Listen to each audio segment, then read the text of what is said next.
Hello and welcome. This is Cheryl. Thank you so much for joining me today.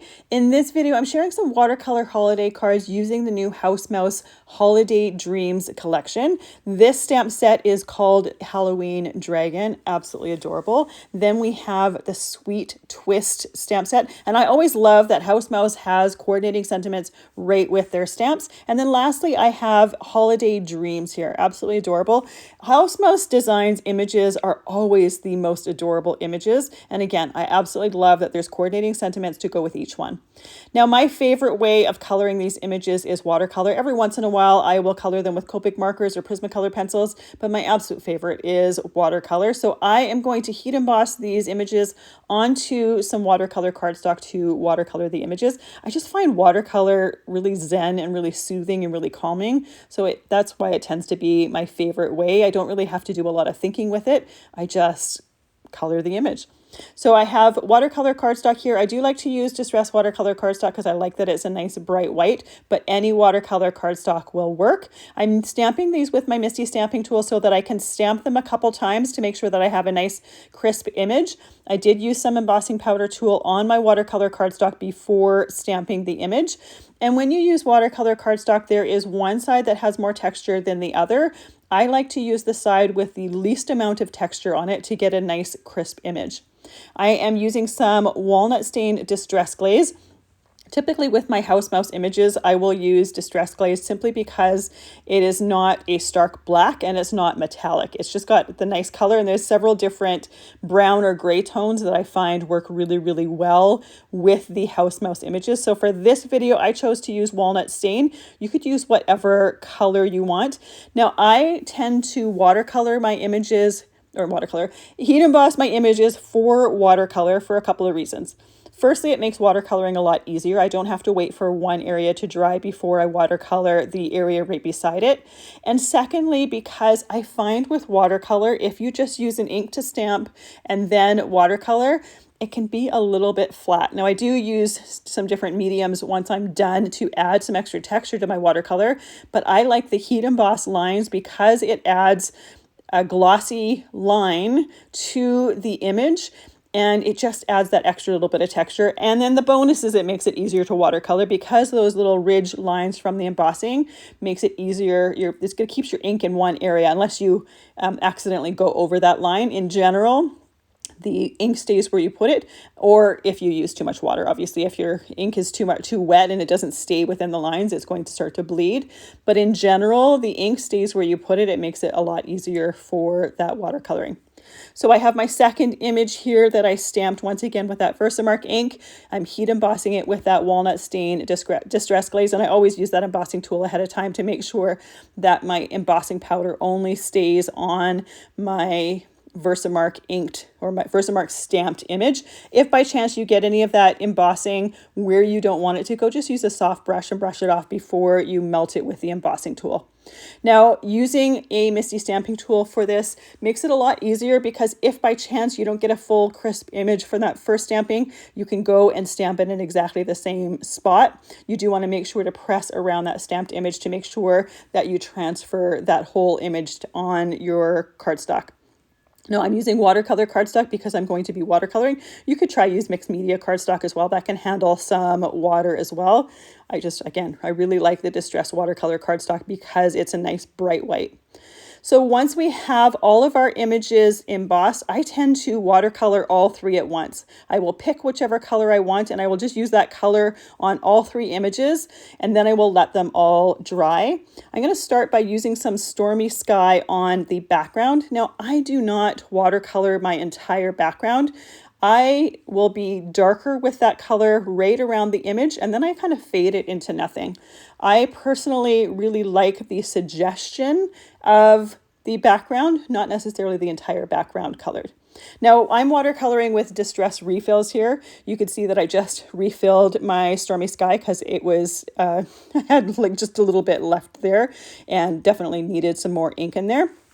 Now, these refills are intended to re-ink distress pads, but I love using them for watercoloring because you can get many tones of the same color. You can use it with very little water and get a dark shade of that color, or you can add water and just really lighten it up.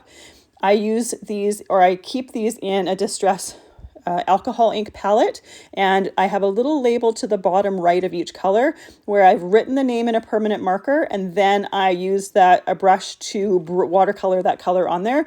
Sometimes when those inks are in the little wells, it's really hard to see what color it actually is. So by doing this, I can make sure that I know exactly which color is in that well. The one thing to know about this though, you have to store this flat. You cannot tip this over to store it because these inks will never dry in this palette. I've been using this palette for, I want to say like 15, 20 years now. I don't know how long it's been. I know it's been probably at least 15 years. I've never ever had one dry in there. So you definitely want to find a place that you can store this horizontally flat. If you tilt it up, those colors are going to run out of their little ink palette wells and create a very inky mess. So we're not going to tempt fate by tilting this up in any way, shape, or form. Once I have that first image done, I worked on the second one, again, being a little bit darker around my little mouse in the bed there, as well as behind the tree. I also have that same color that I used on the background behind our little Halloween dragon. Then I'm using some gathered twigs for the ground underneath there. Now you can choose whatever shades you want with the distress inks. There are many different brown shades, and there's not really a right or a wrong. When it comes to the mice, especially when I'm doing several different cards, I will typically choose different tones of the browns or the grays so that the little mice are in different colors. For this first one here, I did some pumice stone. Then I used some tattered rose for his little face as well as the inside of the ears. I used the same color for his hands, his feet, as well as his tail. And once again, I'll use that tattered rose on all three of the images before I move on to my next color. I am using a watercolor brush that has water in the handle. To my right, I have a piece of paper towel that I will use to rub off any excess moisture that is on my brush. I will also squeeze the handle of that brush to run water through those bristles and completely clean them out to move on to the next color. I tend to be a bit of a klutz. So for me, this is the neatest way to do watercolor. If I had a jar of water on my desk, there is a very good chance I would knock it over or I would drink it. So this is the easiest way for me to do watercolor. This is the least messy way for me to do watercolor. And I have used this brush for, to be honest, it's probably 15, 20 years as well. I absolutely love it. I actually have two of them. I have daughters, and my one daughter, when she was in high school, wanted to try watercolor. So I lent her my brush, and I was worried about not getting it back. So I ended up buying a second one so that I wouldn't have to hound her about getting my brush back. She could just enjoy it. So I have two of them. They're fantastic. I don't find that I get too much ink or too much water at once.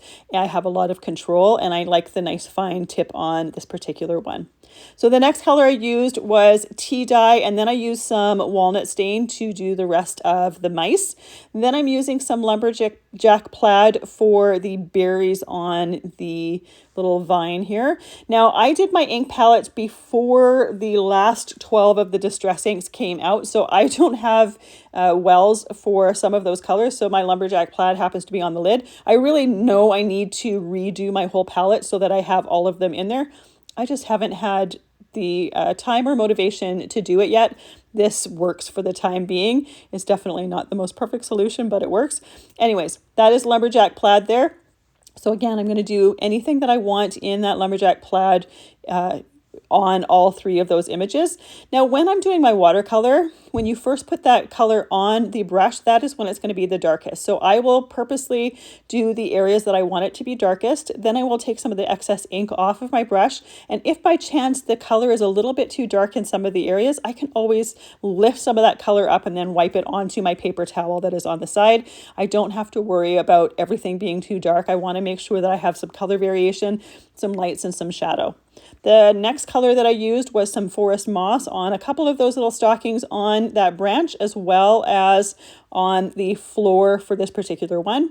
I went and I grabbed one of my browns. I don't remember which one I grabbed. It doesn't really necessarily matter to do the branch here because I realized that I hadn't had that colored. And again, I start at the bottom of the branch where it's a little bit thicker and then work my way to one of the narrower areas on that branch. And I think I use walnut stain on the bed just to have a little bit, again, a color variation between the mouse and that bed there. I used some squeezed lemonade on the blanket. I wanted it to look kind of cream. It ends up looking a little bit more yellow than I had intended, but you'll see that some areas that I have very little of that color, there's a lot more water mixed in with it, and some areas I have more of that yellow there. Now, when I'm refilling a color in my palette like that Stormy Sky, I only add 1 drop from the dropper, and it lasts a really, really long time. So you don't need to fill each one of these wells up.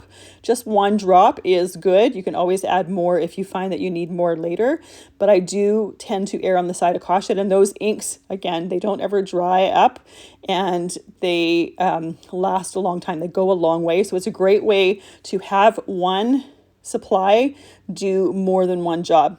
It also, obviously, like I said before, refills your ink pads, but it's always nice when your tools do more than one thing at a time. For this one here, I used that same forest moss on the stocking. Then I grabbed the weathered wood, and I did a little bit of the branch, because again, I forgot this branch as well, and then realized that I actually missed a couple of the berries, so I filled those little ones in the meantime. Now, on this particular day, I had some errands to do after doing my watercoloring and before putting my cards together. So one of the things that I like to do to add texture to my cards is use Stickles. It's a glitter glue. It is transparent, the one that I use, so you can still see the color underneath there, but I added some of that on the fur from the stocking. I wanted that to have some nice sparkle to it. The other thing that I like to use is glossy accents. It just adds glossy domed dimension, and I thought it would look great on the berries. I don't put it on every single berry. I only put it on probably about 1/3 of them, the ones that are more towards the front. In my opinion, less is more. Having them on some of the berries gives you that texture, but it doesn't overwhelm. If you put it on every single berry, if there's clusters of berries together, that glossy accents is just going to cluster together, and you're just going to get kind of splotches of the glossy accents. So by putting it on just 1/3 of them, you get individual berries that have that glossy dome dimension, and it really adds that texture to the background. It also catches your eye when you tilt the card into the light. So I'm going to do the same for the second card here, adding some stickles along the fur or the lining of the stocking, and then I put a little bit of glossy accents on the candle, and then a little bit on the mouse's, I think I put it on the mouse's nose. I also like to put that glossy accents on the mouse's eyes for these cards. Mice have just these weird beady eyes to them, so I think it really enhances that by adding the glossy accents to the eyes on the house mouse images. If by chance your amount of glossy accents is a little bit too much, I use a die pick to clean it up and to make it nice and neat. Now, my last image here, I added some carved pumpkin to the little pumpkin that the little mouse is holding. And then for his dragon costume, I chose to use some interference ink. This one is Magic Garden. This one is a nice bright green, but it has a purple interference to it. So any of the areas where that paint is a little bit darker, when we tilt it to the light, it's going to have a little bit of purple shimmer to it, which I really love for things like dragon scales or mermaid scales. For different things, I like having that interference on there. When you watercolor with the interference inks, you don't get as much shimmer as when you ink blend with them, but you still get some where that ink is just a little bit heavier. So it's really fun to add that for just a little bit of a different finish to that. So just like the last cards, I'm going to add some glossy accents to the little beady eyes, as well as on the little pumpkin there. I wanted that to have some glossy dome dimension. On this particular image, I don't add any stickles because I didn't figure there was any place that it was appropriate. Now for my cards, I'm doing 3 different nesting die shapes for my images. I have the Essential Arches die set, then I have the Perfect Touch Rectangles die set, and then lastly I have the Playful Stitched Panels die set. This is just one of the ways that I add some interest to the cards by using different nesting dies. Some of them, like the Playful Stitch Panels, has little rows of stitching around the outside edges. The Perfect Touch Rectangles have little kind of almost like V notches that it adds when you do the die cutting. So it just adds some very simple details without adding too much or without taking anything away from those images. Now I wanted to make it clear that my stickles and my glossy accents had a couple hours to dry, so it is very dry once I do my die cutting. You want to make sure that they are absolutely dry. Another option would be to do the die cutting and assembling and then add these stickles and the glossy accents, which I do sometimes. Like I said, on this particular day, I had a couple hours where I had other things that I needed to do, so we might as well utilize that time and have things drying at that time. For my printed papers here, I'm using the 6-inch paper pad from the Dear Santa card kit. So I had some leftovers from the video that I did, so I wanted to utilize them in these cards. So I'm using them for some matte layers just to add a little bit of pattern and to enhance the images. For my Halloween dragon one here, I also added a faux layer here by using Copic E37. It's a nice dark brown. I used the chiseled end, the long end of the chisel against the cardstock, and then just added a line around the outside edge. And it makes it look like there's a little thin amount of brown cardstock behind there, but there's not. It's just the marker on the outside edge of that there. Next, we have our last card here, and I use the Essential Arches for my layers, but I also wanted to use it for the card base. Any of these, you could use the layering dies for the card base, but I didn't necessarily want all three to be shaped cards, but you certainly could if you want to. I have 2 pieces of classic white cardstock die cut out of that largest Essential Arches die. Then I scored at the 5-inch mark using my score pal, and made sure to fold that well before gluing that top little flap to the unscored large arch. Then I'm adding my layers to the front of the card. So once again, I have some printed paper from that Dear Santa paper pad. Then we have our image that is die cut with the arches as well. And I always love shaped cards with those house mouse images. The house mouse images themselves are absolutely adorable and pretty much take the whole card. But by adding the printed paper behind it, we add just a little bit of extra visual texture and visual interest. And then the shaped card is something that is not necessarily expected, so it's just a fun surprise. Then we have our next card using the Halloween Dragon stamp set, as well as the Perfect Touch rectangles and tags die set. Now this one, I used the Christmas crackers paper from that Dear Santa pad. You can see that some of the colors aren't exact to the image because it's more of a Halloween image and a Christmas paper, but it absolutely looks adorable, and I thought it worked with the Halloween theme. Then we have our very first one with the Playful Stitch panels and our little Holiday Dreams stamp set. Thank you so much for joining me today. You'll find everything that I've used listed and linked down in the description box below. I always appreciate the time that you spend with me. I hope you have a fantastic day.